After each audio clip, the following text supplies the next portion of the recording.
The Palace House stables in Newmarket stand opposite what remains of the racing palace of Charles II.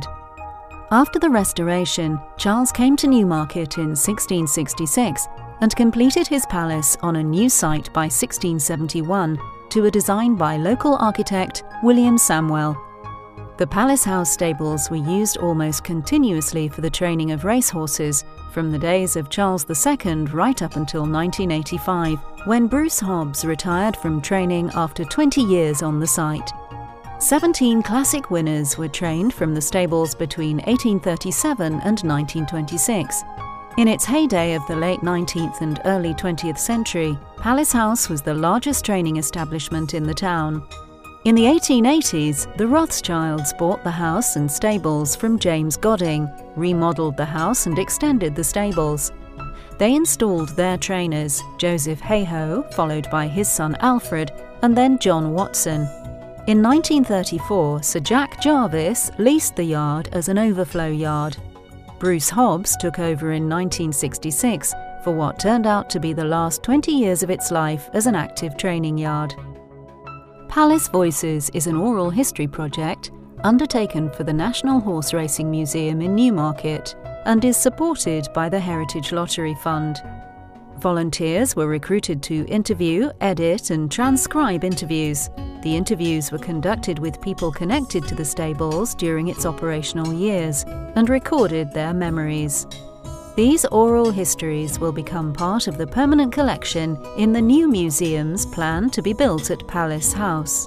The project unearthed many amazing stories. We're in the King's Yard of Palace House, which is literally the last remaining element of Charles II's racing palace in the town. And this is the site that the museum is going to be moving to from its present position on the High Street next to the Jockey Club. And what this crucially allows us to do is occupy a 5-acre site right in the heart of Newmarket. So we're going to be combining with the British Sporting Art Trust to create a national holding of sporting art in Palace House itself. And then we're standing in the King's Courtyard, which will be the central area of the new National Horseracing Museum. But we're literally building the new museum on the foundations of the oldest racing stables in the country. And then in the Rothschild Yard, through the gates, it was added to the site by Leopold Rothschild in 1903. That's going to be the home to the Retraining Racehorses charity. So we're going to have live horses as part of the visitor experience, which is an absolutely fantastic change from where we are at the moment in terms of what we can offer the public.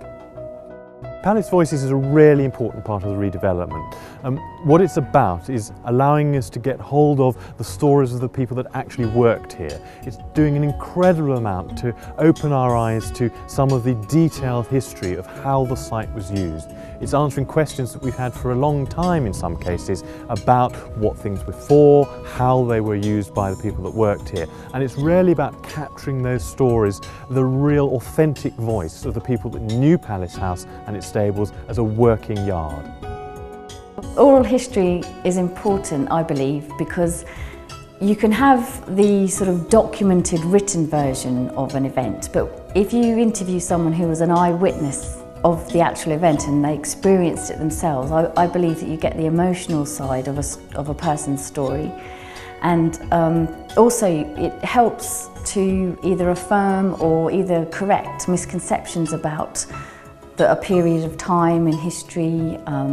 It brings it to life as well. If you've got an object, it just puts a different slant on it. If someone's talking about it who's used that object, who's lived in the Palace House, for example, we've had stable lads who lived in the flat above the stables and they've just described it and brought it to life with their memories of the place. We'll do a bit of research about the person, invite them in.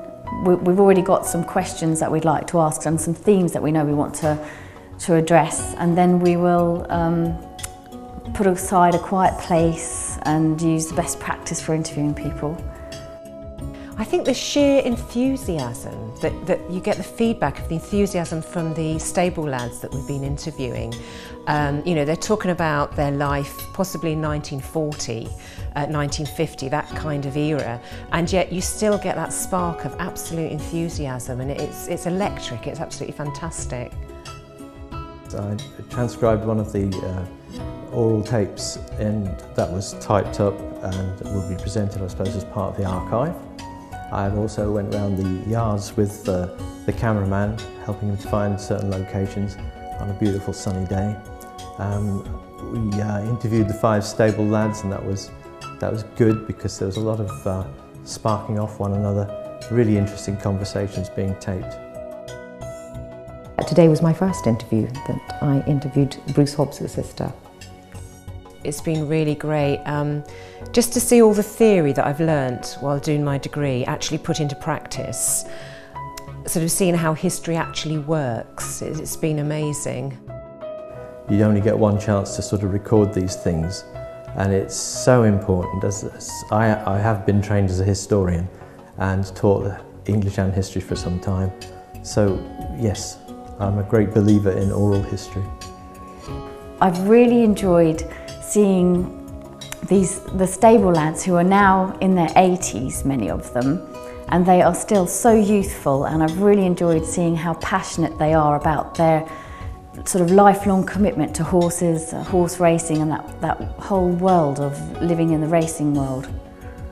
Because I served the apprenticeship with Jack Jarvis, and I came back here and he had this yard, Palace House. So I went in there in 51. I went in there in 1949 because Jim was older than me, went in the army, and I went a couple of years after him. I mean, I don't look it, but you know. Originally I served my apprenticeship up with Lord Derby at Stanley House. Then when the trainer died after my 5 years apprenticeship, that was in 1950, I came and worked for Jack Jarvis, who was at least in Palace House. I came into racing in 1953. I served my time until I went in the forces in 57.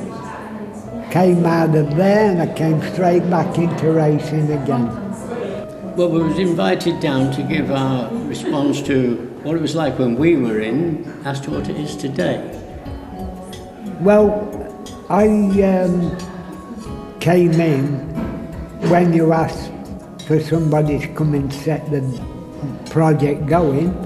I explained to them everything from going in racing to now, and I've enjoyed the project ever since. Yeah, it's been great. It's been terrific. Well, I felt very proud really to be asked, because our memories, well, they'll be recorded, won't they? And they know that it was harder in our day than it is today. Oh, love it. Love Yeah, it. because it'd been Brilliant. all memories. It's something what we've done, and it's something what, say, people would never ever know about. But now you've got it, and it's on film, whatever you want to take it, man, which is very good. A lot harder then than what it is now. Yeah. I mean, my father was a jockey, so was my uncles. And I followed the trend. My mum wanted me to be a mechanic, and I didn't want to be a mechanic. I wanted to be a jockey. And that's how it went on, you know. You had no other choice. There was no painters, decorators, brick builders and things like that in our day. Probably never lose it. We'll never lose it. We, you know, even from the age of 15 to this age I was now. only 14 when I came down. You never forget it. It's always there. Racing is very much an encapsulation of our social history, and suddenly to have it on the horizon, 3 entities together: Sporting Arts Gallery, the museum with all its things, and then the retraining of racehorses all in one place. It is a fantastic vision, and it will be good. And I suppose knowing that I was contributing in some small way to that was giving me a lot of pleasure. My personal experience, I'd definitely say get involved, particularly if you have an interest in racing, because it gives you an insight that you wouldn't necessarily get any other way. And as a historian, you know, I'm not particularly interested in the horse racing, but I'm more interested in the history side of it, the social history side of it. And it just gives you access to a world that you can't really read about in books. It's so personal and so alive. It's been fantastic.